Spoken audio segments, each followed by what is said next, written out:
Welcome to the 2019 season of the Southern California Prep Insider Baseball Podcast. Tommy and Les here. Les, new season upon us. Excited? Yeah. How exciting is this, Tommy? I mean, it's been a long off season. There really is no off season right in SoCal baseball, but we're pretty excited to get rolling here with the CIF Southern section. Yeah, it's almost like the season is your off season. So we'll start right away with your top 10. What are your top 10 teams, 10 to 1?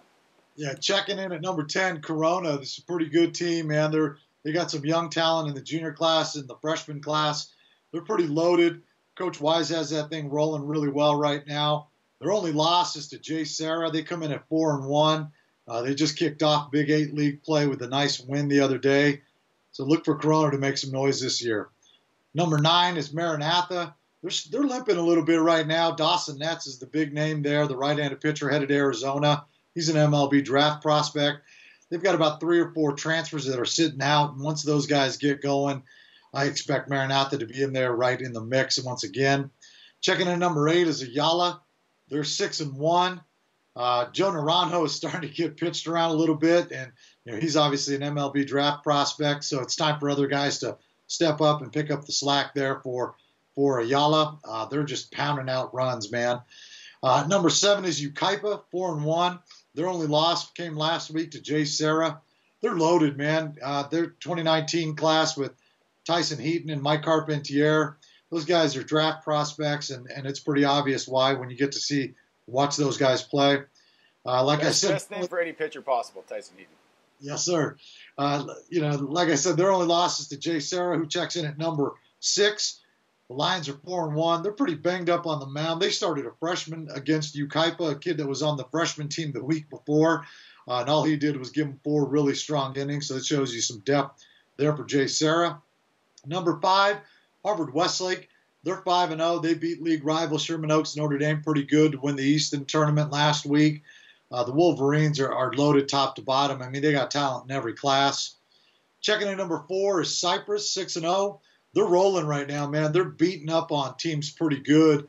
They've got a huge matchup on Friday night against Orange Lutheran, who we have number 1. So that should tell us a lot about how these rankings will shake out next week. But number 3 is La Mirada, 4-3. They went 3-1 on the week last week. They're starting to figure some things out offensively.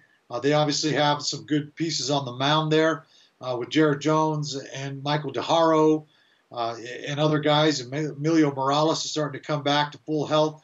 So they're really starting to figure things out. Number 2 is Huntington Beach. They're 4-1. They played a game yesterday. Well, actually, so they're 5-1. They swept a doubleheader at Bellarmine from San Jose last week. Bellarmine's a traditionally stout program up in the Bay Area. Huntington Beach, their only loss is to Orange Lutheran in a doubleheader, who checks in at number 1 at 5-1. They beat our state number 7 Valley Christian last week in San Jose. Then they swept a doubleheader against South Lake Carroll from Texas. The Lancers are 5-1, and their only loss coming to number 2 Huntington Beach. So there you have it, Tommy. Top 10 teams in the CIF Southern section for this week. There they are, top 10 teams. We're going to go to our players of the week. I'll start with mine. I'm going to start with Laguna Beach's Cutter Clausen. 3 home runs, 2 doubles, and 8 RBIs already this season. BYU's going to get a good one. He's committed there. Apolinar Gonzalez from Cabrillo. 3 home runs, on-base percentage of .636. Also threw a 6-pitch one-hitter for them. So he's off to a good start as well. Diego Moran for Alhambra. An on-base percentage of 1.862. Again, I know it's early in the season. On-base percentage, batting average, don't get too excited, but they're fun to say. He's also 3-0 with 28 strikeouts on the mound. The 3-0 number, that's legit. That's not an average. It's not a percentage. That's 3 games in a row. And then lastly, Michael Forbes of Norco, a perfect 3-0 in the season with an ERA of .44. Dude, I saw Michael Forbes the other day, man. He was pretty good against Santiago. Really like him. My players of the week, we'll start with 2019 outfielder Garrett Runyon out of Edison High School. He's an uncommitted outfielder with 7 for 10, had 5 RBIs, and also scored a pair of runs. Oh, and he also had 2 walks and a couple of stolen bases. Really high-level outfielder there at Edison. Moving on, my next guy is 2019 right-handed pitcher Jake Thaw out of Redondo Union. The Kansas signee, they call him Big Country for good reason. He threw a CG shutout against El Segundo. Struck out 9, walked 1. On the season, he's 2-0 with a 0.0 ERA, 21 strikeouts in 14 innings. That's not too bad, Tommy. Yep, Big Country will fit right in at Kansas. Yes, he will. Another 2019 out of Heritage Christian, Mason Johnson was 4 for 4 last week with 2 doubles, 2 RBIs, 2 stolen bases on the season. He's hitting .538 with an OBP of .632. And then a name for all these college coaches to remember. They'll be able to get out and start recruiting here on March 1st. One guy you should probably put on your list is a 2021 first baseman catcher out of Arcadia High School, goes by the name of Mikey Easter. He was 4 for 5, had 2 hit by pitch, had 2 doubles, a triple, 3 RBIs, scored a couple runs. Arcadia went on to win the Inland Valley tournament. They beat a really good Etiwanda team in the championship. Mikey Easter, a 2021 out of Arcadia High School. 2 hit by pitch in the same game. Love that. That's or same tournament. Sorry, weekend, whatever it was. But still, I'll count it. So your players to watch coming into this season. Who are some guys in the 2019 class? Yeah, we were talking about some of these guys a little bit earlier off the air. These guys are all draft prospects this spring, and for good reason. We'll start with left-handed pitcher, first baseman Josh Hahn at Huntington Beach. Seen a little uptick in his velocity. He hit his 4th home run on the season yesterday. He's got some really big pop from the left side. Scouts are still kind of undecided whether he's a pitcher or a first baseman, or potentially move to the outfield. You're buying the bat if you do that, with good reason. A lot of good strength and power there. Another 2019 outfielder, left-handed pitcher, Joe Naranjo out of Ayala High School. Mentioned he's starting to get it pitched around a little bit. But in my opinion, one of the smoothest and sweetest swings in Southern California from the left side. He's got some power. He's transitioned to the outfield, and he's doing really, really well there for Ayala. So it'll be interesting to see what scouts think of him on that level. Right-handed pitcher, Andrew Dahlquist out of Redondo High School. He's up to 93, man, early in this spring. He's an Arizona signee. He's a big-bodied guy, loose arm. Scouts are really, really starting to sniff around on him a little bit. The aforementioned Dawson Netz, right-handed pitcher. All he does is touch 95 and 96. Really good breaking ball and a wipeout slider.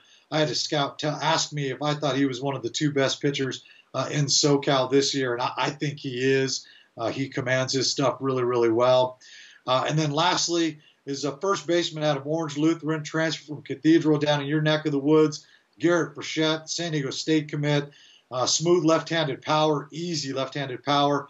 Played a little bit of outfield during the summer just to get some looks there too. But right now he's a first baseman who might get an opportunity to transition out to outfield. So those are my 5 guys to watch here in the southern section as we head into the deep into the spring season, then eventually into the draft. Yeah, when you get kids throwing 95, that's when half the other teams, maybe ask for that day off. 95 is no joke. All right, so we're going to pick some games now. We'll start with some games from Friday. The first one we're going to start with, it is Edison at Corona Del Mar. Edison, they're coming in on a 3-game win streak. That's in part being propelled to the aforementioned Garrett Runyon. Sophomore Caden Aoki is proving to be a legit 2-way guy in the 21 class for them. Teddy Burton's off to a pretty good start for Edison. CDM, man, they're quietly 5-0-1. 2 of those, with 2 being the closest margin of victory. Obviously outside of that tie, the offense has just been really potent. I think that tie was a little bit of an anomaly. And these sorts of games generally comes down to the home team, that last plate appearance. So because of that, I'm going to go with CDM in this one. I'll go the other way. I'll go with Edison. Garrett Runyon, help me out, man. Bring me right. Next game, it is Cathedral at Serra. Cathedral comes in 1-1 in their last 2 games. They've kind of been Jekyll and Hyde in there. They were shut out 9-0 by Alhambra, and then they shut out Pasadena 3-0. Serra's potent offense is beginning to find their groove, man. They just lost a tough one to number 22 in the state, Etiwanda, 8-7. But they have 4 starters hitting .429 or better. And Damone Hale, all he's doing is hitting .750 in the early that offense is going to be tough to contend with all season long. So I'm going to take Serra in this one. I'm going to go with them as well. The Etiwanda game, really eye-opening for me. Last game, it's a Saturday game. Speaking of Etiwanda, it is Etiwanda at Yorba Linda. Yeah, Yorba Linda's been a little bit of a surprise to anyone who doesn't wear a Mustangs uniform. Senior Blake Wink is having the kind of season we thought he would have so far after a big summer. Fresno State commits hitting .424, paces an offense that scored 28 runs through 7 games. That includes 2 shutouts. So really, 28 runs in 5 games for Yorba Linda.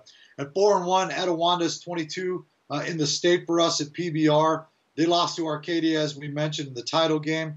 And of those 5 games, 3 have been decided by 1 run or less. So they're playing some tough games early going that should bode well for them late in the season. I just like Etiwanda a tick more than Yorba Linda right now. So I'm going to go with them this week in this game. I'll go the other way. I'll go with Yorba Linda. One kid from Etiwanda I do want to shout out, though, is Gio Del Negro. The senior hitting .438 so far this season, 4 RBIs, leads the team in hits. I think Etiwanda will get back on the right track, but again, we just mentioned the close win against Serra kind of frightens me. I think, again, Etiwanda will get back on the right page, but I think Yorba Linda, we call it an upset, yeah? I mean, kind of, just because Etiwanda is ranked in the state. I mean, Yorba Linda's a pretty good team now, so you hate to discredit what they've done so far, but if you're going based off rankings, yeah, this would be an upset. Give me the upset then. Les, tell people where they can find you. Yeah, man, prepbaseballreport.com/California. We're rolling out content every day. You can hit us up on Twitter at PBR_California. Hit us up on Instagram at PBR California.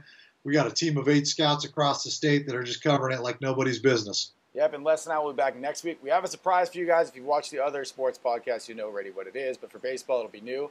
So make sure to tune in. See you then.